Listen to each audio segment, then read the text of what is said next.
Dr. Zakir Naik, congratulations and best of luck for starting DStv. I request all the audience to give him a big clap.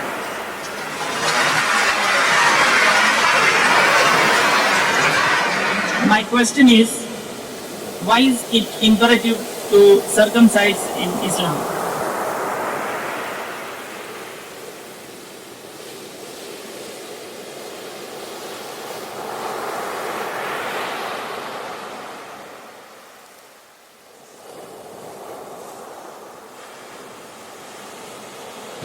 The brother posed the question, is it imperative, is it compulsory to circumcise in Islam? Is it farm?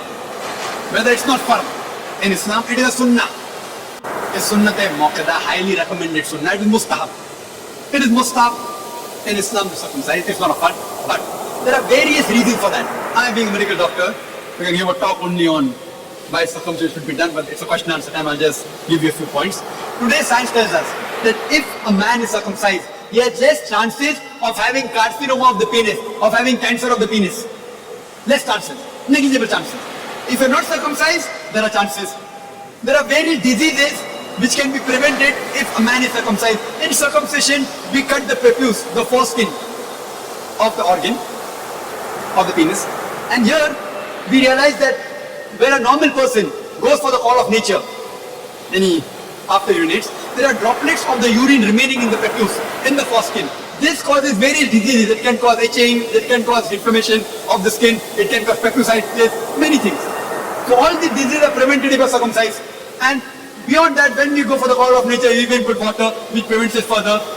A person today, science tells us, he enjoys his sexual life more if he circumcised than non-circumcised.